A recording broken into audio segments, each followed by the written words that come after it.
కార్తీక పురాణము 6వ అధ్యాయం దీపదాన విధి మహత్యం.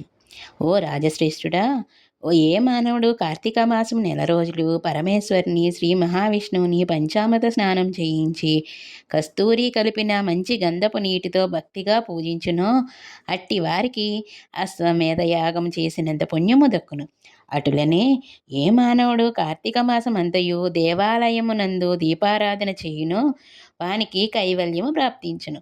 దీపదానం చేయుట ఎటులైన పైడి వత్తిని తానే స్వయంగా తీసి శుభ్రపరిచి ఒత్తులు చేయవలను. వరిపిండితో కానీ గోధుమ పిండితో కానీ ప్రమిదల వలె ఒత్తులు చేసి ఆవు నెయ్యి వేసి దీపం వెలిగించి ఆ ప్రమిదను బ్రాహ్మణులకు దానమియ్యవలెను. శక్తి కొలది దక్షిణం కూడా ఇవ్వవలెను. ఈ ప్రకారముగా కార్తీక మాసమునందు ప్రతిదినము చేసి ఆఖరి రోజున వెండితో ప్రమిదను చేయించి బంగారపు వత్తును చేయించి ఆవు నెయ్యి నిండుగా పోసి వెనుక చేసిన ప్రకారముగా గోధుమ పిండి ప్రమిదను చేసి ఆవు నెయ్యి పోసి దీపం వెలిగించి ఈ నెల రోజులు దానం చేసిన బ్రాహ్మణునికి ఇది కూడా దానం ఇచ్చిన ఎడల సకల ఐశ్వర్యములు కలుగుటయే కాక మోక్షప్రాప్తి కలుగును. దీపదానం చేయువారు ఇట్లు వచింపవలెను. సర్వజ్ఞానప్రదం దివ్యం సర్వసంప్రకావహం దీపదానం ప్రదశ్యామి శాంతిరస్తు సదా మమ అని స్తోత్రం చేసి దీపదానం చేయవలను. దీని అర్థం ఏమనగా, అన్ని విధముల జ్ఞానం కలుగచేయునదియు సకల సంపదలకు నిచ్చునదయు ఈ దీపదానము చేయుచున్నాను, నాకు శాంతి కలుగుగాక అని అర్థము. ఈ విధంగా దీపదానం చేసిన తరువాత బ్రాహ్మణ సమారాధన చెయ్యవలెను. శక్తి లేని ఎడల 10 మంది బ్రాహ్మణులకైనను భోజనమిడి దక్షిణ తాంబూలం ఇయ్యవలెను. ఈ విధంగా పురుషులు గాని స్త్రీలు గాని ఏ ఒక్కరూ చేసినను సిరి సంపదలు విద్యాభివృద్ధి ఆయుర్వృద్ధి కలిగి సుఖింతురు. దీనిని గురించి ఒక ఇతిహాసము గలదు, దాన్ని వివరించెను ఆలకింపుమని వశిష్ఠుడు జనకునితో ఇట్లు చెప్పసాగాను. లుబ్ధ వితంతువు స్వర్గము కేగుట. పూర్వకాలమున ద్రవిడ దేశమునందలి ఒక గ్రామంలో ఒక స్త్రీ గలదు. ఆమెకు పెండ్లి అయిన కొలది రోజులకే భర్త చనిపోయెను. సంతానము గాని ఆఖరికి బంధువులు గాని లేరు.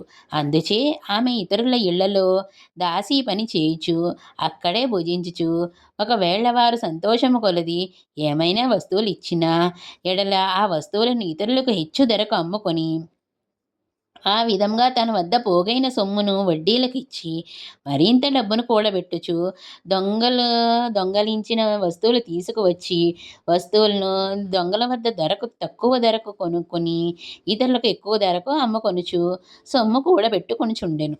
ఈ విధముగా కూడబెట్టిన ధనమును వడ్డీలకు ఇస్తూ శ్రీమంతుల ఇండ్లలో దాసీ పనులు చేస్తూ తన మాటలతో వారిని మంచి చేసుకుని జీవించుచుండెను. ఎంత సంపాదించిననేమి ఆమె ఒక్క దినము కూడా ఉపవాసము గాని దేవుని మనసారా ధ్యానించుట కానీ ఎరగదు.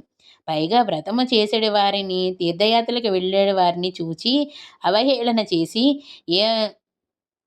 ఏ ఒక్క భిక్షగాడికైనను పిడికెడు బియ్యం పెట్టక తాను తినక ధనమును కూడబెట్టుచుండెడిది. అటులా కొంతకాలము జరిగిన ఒక రోజున ఒక బ్రాహ్మణుడు శ్రీరంగంలోని శ్రీరంగ నాయకుల్ని సేవించుటకై బయలుదేరి మార్గం మధ్యలో ఈ స్త్రీ ఉన్న గ్రామం వద్దకు వచ్చి ఆ దినమున అక్కడొక సత్రములో మజిలీ చేశాను. అతడు ఆ గ్రామంలో మంచి చెడ్డలు తెలుసుకొని ఆ పిసినారి స్త్రీ సంగతి కూడా తెలుసుకొని ఆమె కడకు వెళ్ళి, అమ్మ, నా హితవచములను ఆలకింపుము. నీకు కోపం వచ్చినా సరే నేను చెప్పుచున్న మాటలను ఆలకింపుము. మన శరీరములు శాశ్వతము కావు, నీటి బుడగల వంటివి. ఏ క్షణములో మృత్యువు మనలను తీసుకొని పోవునో ఎవరూ చెప్పలేరు. పంచభూతములు సప్తధాతువులతో నిర్మింపబడిన ఈ శరీరము ప్రాణము జీవం పోగానే చర్మము మాంసము కుళ్ళి దుర్వాసన కొట్టి అసహ్యంగా తయారగును. అటువంటి ఈ శరీరమును నీవు నిత్యమని భ్రమించుచున్నావు. ఇది అజ్ఞానంతో కూడిన దురాలోచన. తల్లి, నీవు బాగా ఆలోచించుకొనుము.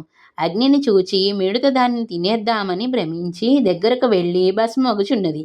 అటులనే మానవుడు కూడా ఈ తనువు శాశ్వతమని నమ్మి అంధకారంలో పడి వసించుచున్నాడు.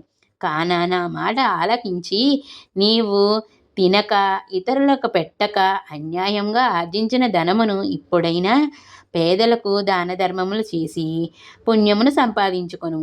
ప్రతిదినము శ్రీమన్నారాయణ్ణి స్మరించి వ్రతాధికములు చేసి మోక్షము నొందుము. ఈ పాప పరిహారార్థముగా వచ్చే కార్తీక మాసమంతయు ప్రాతకాలమున లేచి నదీ స్నానమాచరించి దాన ధర్మములు చేసి బ్రాహ్మణులకు భోజనం పెట్టినచో వచ్చే జన్మలో నీవు పుణ్యవతివై సకల సౌభాగ్యములు పొందగలవని ఉపదేశమిచ్చెను.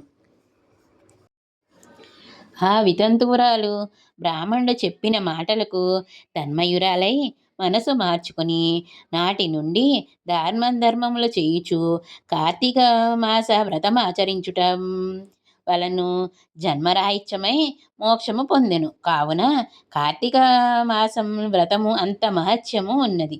షష్టాధ్యాయము 6వ రోజు పారాయణ సంపూర్ణము.